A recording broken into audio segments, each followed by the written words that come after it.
Hi everyone, it's that time of day. It's time to read our chapter book. I feel like starting today with singing about the parts of a story. So if you want to join in, it's pretty easy. You'll see that the words repeat themselves. So here we go. Let's do it. Oh, I did it again. Here we go.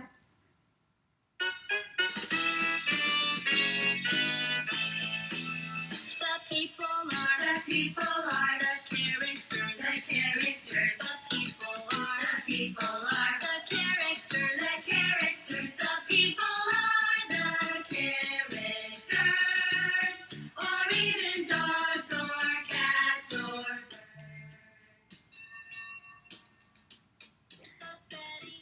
The setting is just where they are, just where they are. The setting is just where they are, just where they are. The setting is just where they are, like in their house or in their car.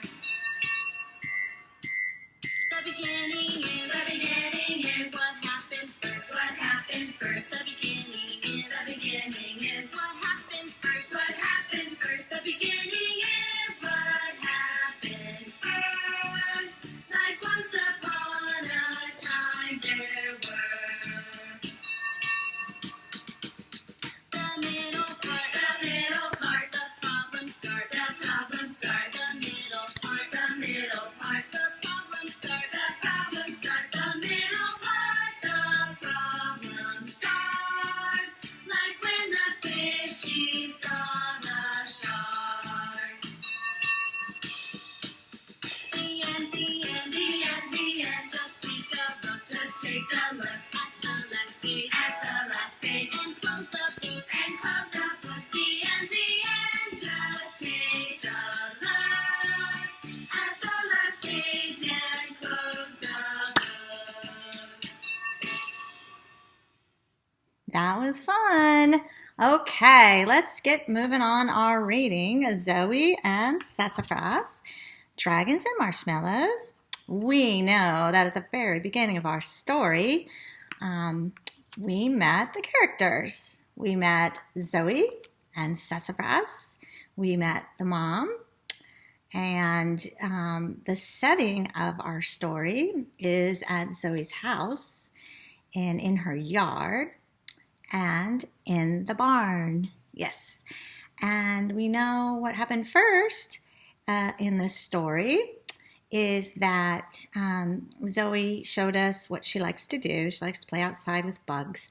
She made a bug circus and showed her mom, and then made a discovery in the middle of our story so far.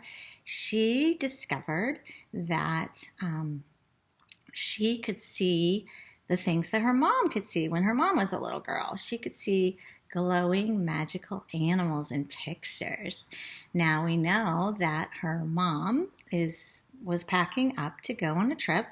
Mom went on a trip and put Zoey in charge. Zoey is to listen for the magic doorbell that her mom showed her on the barn. And when she hears the doorbell, she goes to find out which magical creature needs some help. Does anybody remember the magical creature that came for Zoey first? Yes, it was a dragon. It was a scaly dragon, and the dragon was all curled up and sad and just kept laying down. So it is Zoey's job now to figure out what is going on with the dragon so that she can help the dragon. Her mom is on her trip, and Zoey is in charge. So remember, she's got her mom's journals. She's got books to look for experiments. She's got to figure out how to help the dragon. So let's read in our story and find out what is going to happen in this chapter.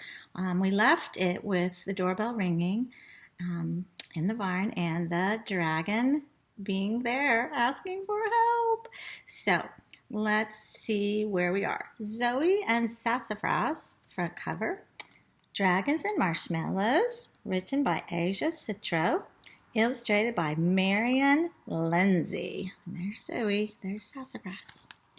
We are on the chapter called Hatching Snakes. Chapter 7. There's Sassafras chasing the butterfly. Now that I was pretty sure our barn wasn't going to burst into flames, I needed to help the dragon. Remember, I put the dragon in a pen on the ground in the dirt so that every time he coughed and his spark came out, nothing would get on fire. His tiny body just lay there like a little lump. Poor dragon. I circled him a few times. At first, I thought he might have a cold, but he didn't cough again. I flipped through my mom's science journals. There weren't any entries on dragons. I was stumped. I set the journals on the desk, which knocked my thinking goggles to the ground. Perfect.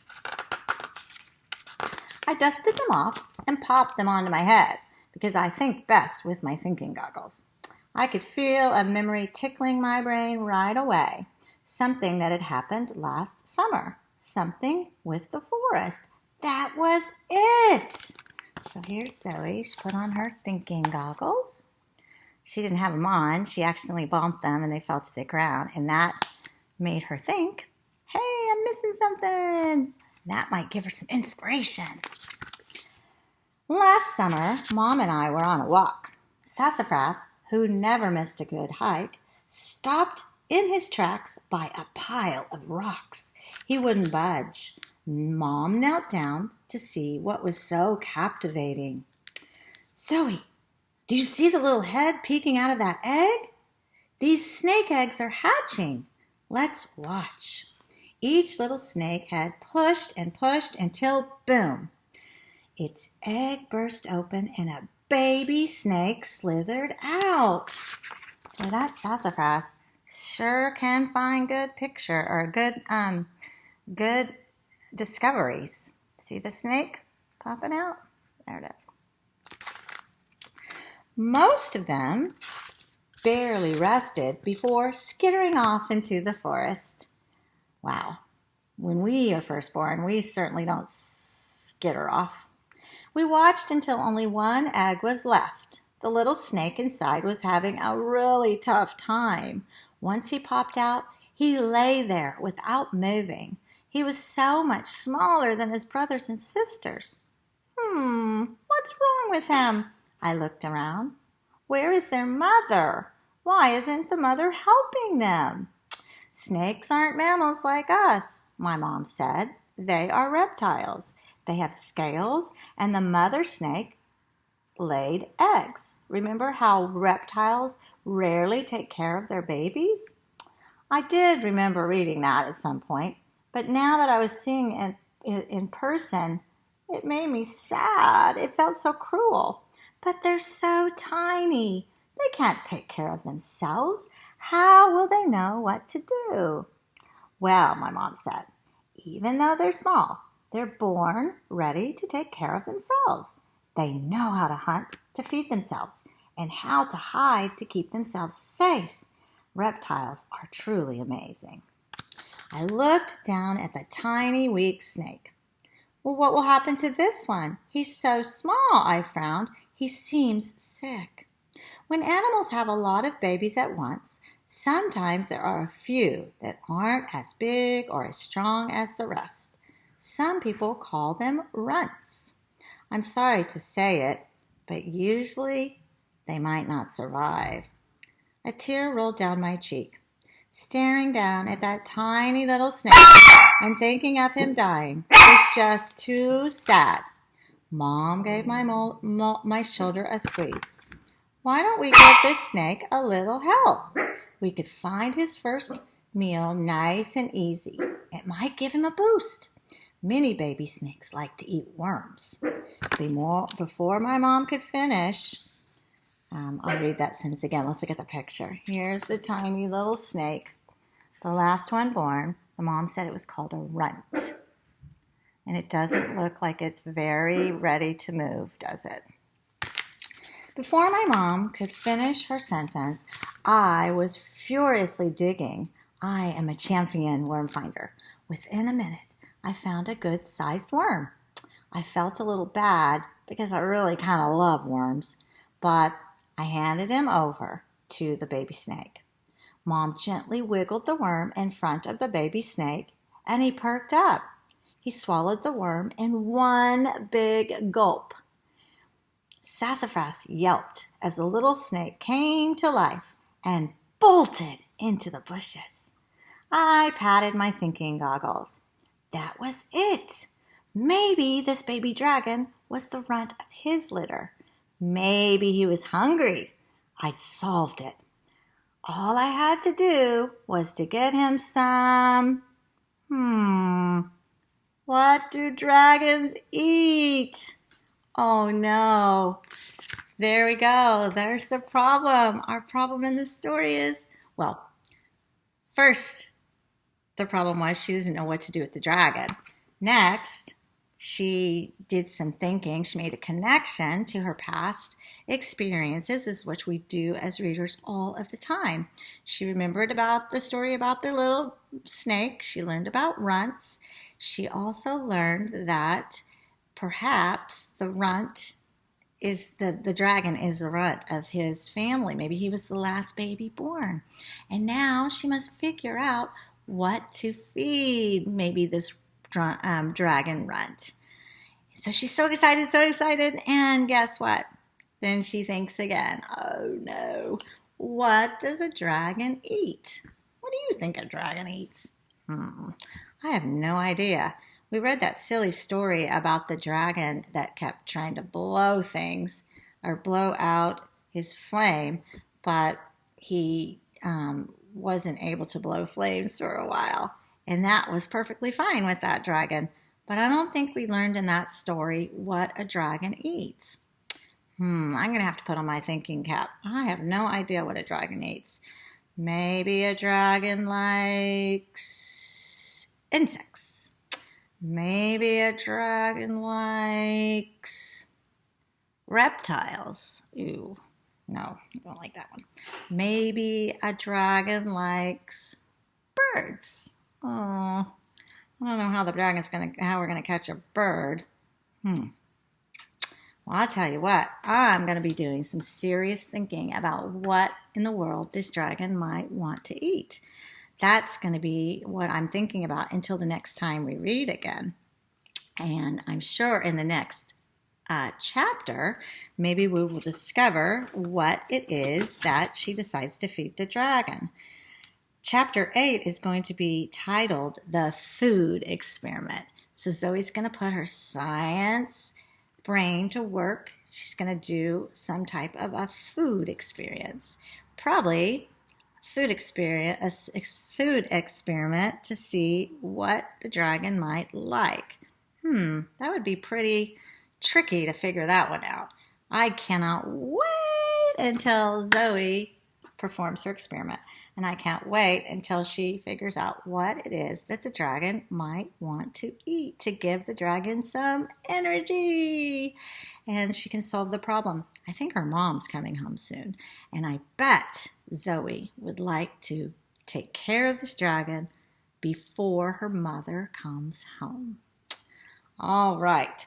That is going to be the end of our story today, the end of our time together. We discussed the characters. We discussed the setting. We talked a little bit about what happened first in this story that we've been reading. We talked about what happened in the middle part, and we talked about what had happened at the end of what we had read. So remember, the setting is the people. Oh, I'm sorry. The characters are the people. That was silly. The setting is where they are. What happens first is what we read about first. The middle part is when the problems start, like when the fishies saw the shark. And then in the end, you take a look at the last page and close the book. So Very nice listening today, as always. I'm going to leave you with a nice big virtual hug. A nice big hug coming straight to you from me. Very nice. And, oh, let's do it again. Very nice big virtual hug. Yes. And let's do our positive affirmations so we can go about our day, continue with our learning, work hard on Seesaw, work hard on whatever else we might be working on. Remember, if you haven't shown me any of your work yet, you might want to let me see it. You can do that through Seesaw. You can also take a picture, take a video or something and send it to me through Seesaw or through email if you must, if you can, or if you want to. Not if you must, that was not the right thing to say. But the main thing is that you stay focused on something, because this is a long time to be out of school and we want to keep our brain busy. So we should make sure we're reading, listening for sounds, looking for sight words, practicing sight words, doing some math. Math is important. Science, doing some building, using our fine motor skills, doing some writing, practicing our penmanship, listening to reading, making up our own stories, being authors. So many things you can do. So many things you can do. So until the next time, have a great rest of the day. So long.